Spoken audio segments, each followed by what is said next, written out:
요한일서 2장 1절을 읽어보겠습니다. 나의 자녀들아, 내가 이것을 너희에게 쓰면 너희로 죄를 범치 않게 하려 함이라. 사도 요한은 이 글을 쓰는 이유를 구원받은 너희가 함부로 죄를 짓지 않고 살게 하기 위해서라고 밝혔습니다. 그리고 이어서 죄를 지었을 경우에 처리 방법이 나옵니다. 만일 누가 죄를 범하면 아버지 앞에서 우리에게 대언자가 있으니 곧 의로우신 예수 그리스도시라. 그러나 이는 항상 죄 속에 파묻혀 생활하는 사람들에게 해당하는 말씀이 아니라 부지 중에 또는 부득이한 상황 중에서 죄를 지었을 경우에 처리 방법을 말한 것입니다. 어떻게 생각하면 사도 요한은 병 주고 약 주는 분처럼 보입니다.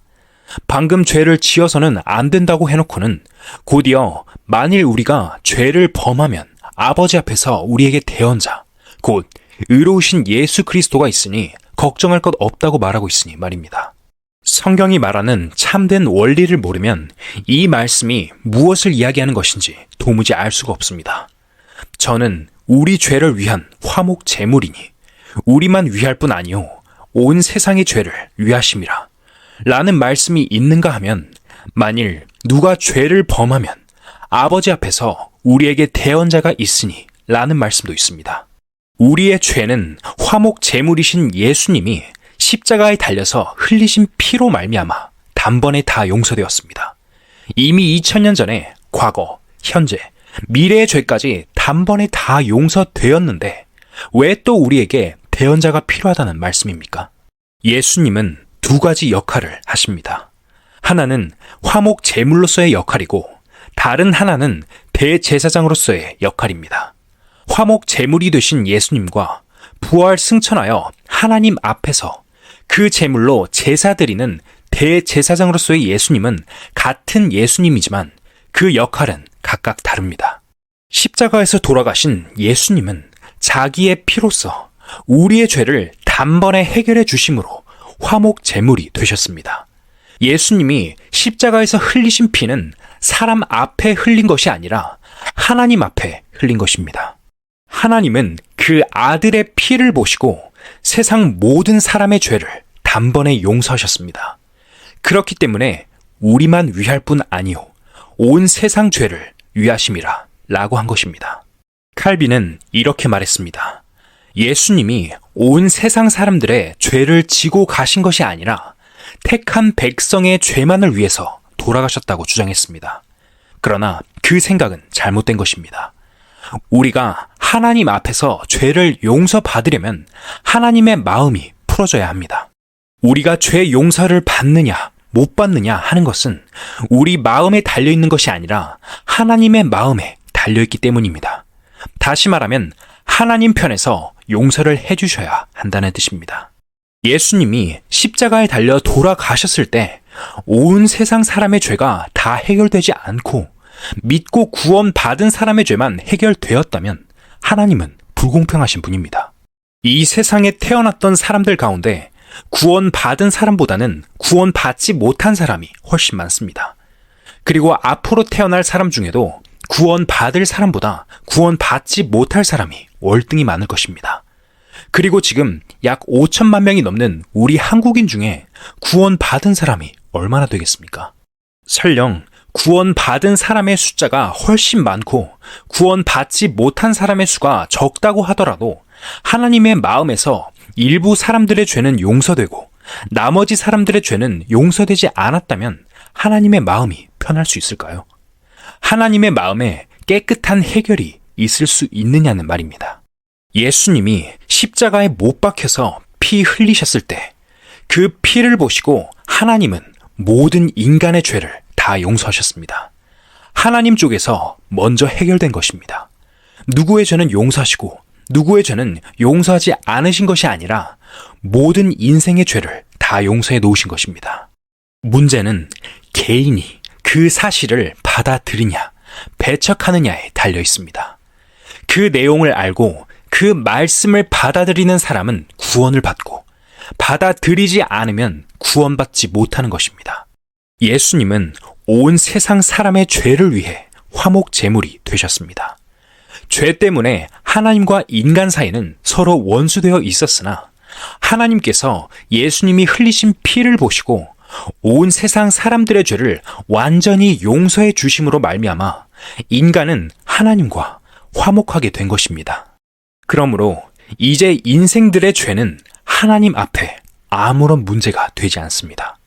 이렇게 생각하면 또 모순이 있는 것처럼 생각됩니다. 하나님은 많은 사람이 구원받지 못하리라는 사실을 미리 아시고 계셨지 않느냐는 것입니다.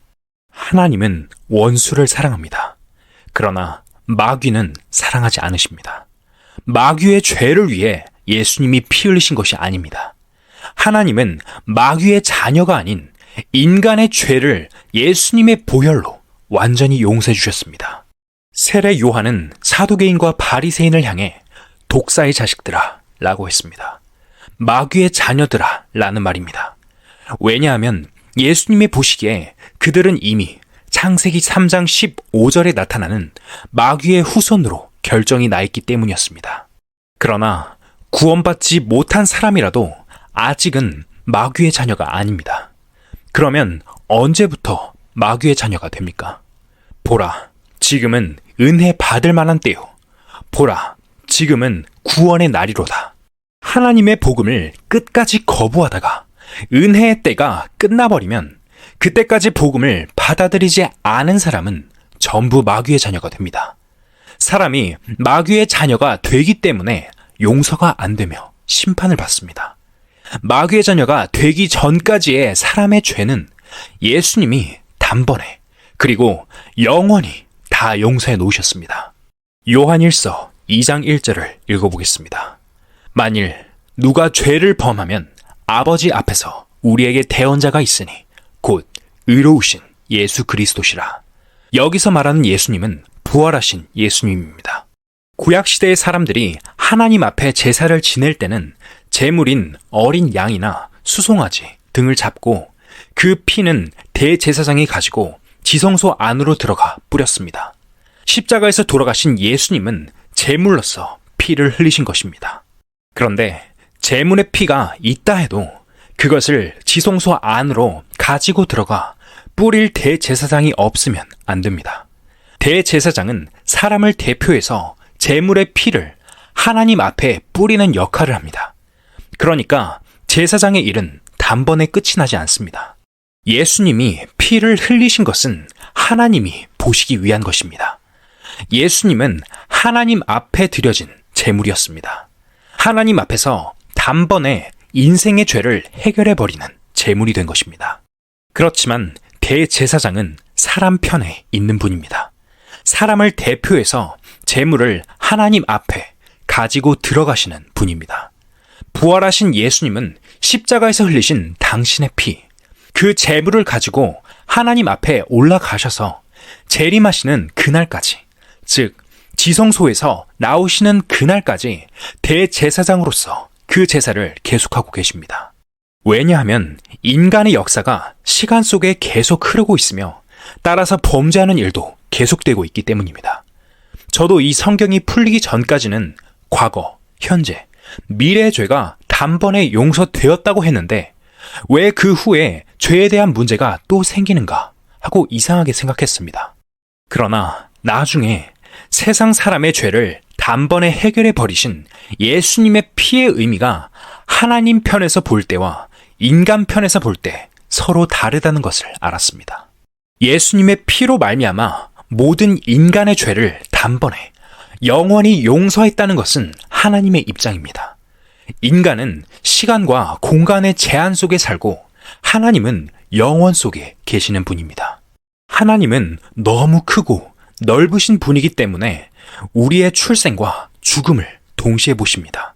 그런 하나님 편에서 볼 때는 예수님의 피로 말미암아 인간의 모든 죄는 단번에 그리고 영원히 용서된 것입니다. 그러나 인간 편에서는 그렇지 않습니다. 인간의 역사는 모든 인간의 죄가 단번에 용서되었듯이 단번에 모든 사람이 구원받고 끝나버리는 것이 아니라 시간 속에서 계속 펼쳐지고 있습니다. 과거에 살았던 사람, 현재 살고 있는 사람, 미래에 태어날 사람이 있습니다. 따라서 과거의 죄도 있고 현재의 죄도 있으며 미래의 죄도 있는 것입니다. 이처럼 인간은 흐르는 시간 속에 살고 있기 때문에 예수님의 제사가 부활하신 날부터 재림하시는 날까지 계속되지 않으면 안 되는 것입니다. 우리의 대제사장이신 예수님은 지금도 자신의 보혈로 하나님 앞에 계속 죄 사함을 위한 제사를 드리고 계십니다. 때문에 우리의 죄가 지금도 하나님 앞에 사함받고 있는 것입니다. 이것이 우리를 위해 피를 흘리신 예수님과 그 피를 가지고 하나님 앞에서 제사장으로서 계속 제사를 드리고 계시는 예수님과의 차이점입니다. 보라, 지금은 은혜 받을 만한 때요. 보라, 지금은 구원의 날이로다. 라는 말씀에 나타난 구원 받을 수 있는 은혜의 기간은 예수님이 제사를 드리는 기간과 일치합니다. 예수님의 제사가 끝나버리면 은혜의 때도 끝나버리며 이 세상에 구원의 역사는 없어집니다. 그 후에 짓는 죄는 절대로 용서되지 않습니다. 우리가 구원받은 이후에 죄를 지어도 죄 때문에 심판받지 않는 이유는 예수님이 자기의 보혈로 계속 제사를 드리는 대제사장으로, 대언자로 하나님 앞에 계시기 때문입니다. 그러므로 우리 성도들이 죄를 지을 경우 그것을 빛 가운데 드러내놓고 자백하기만 하면 지금도 주님이 우리를 대언해 주시는 대변자로 계시기 때문에 분명히 모든 문제가 해결되는 것입니다.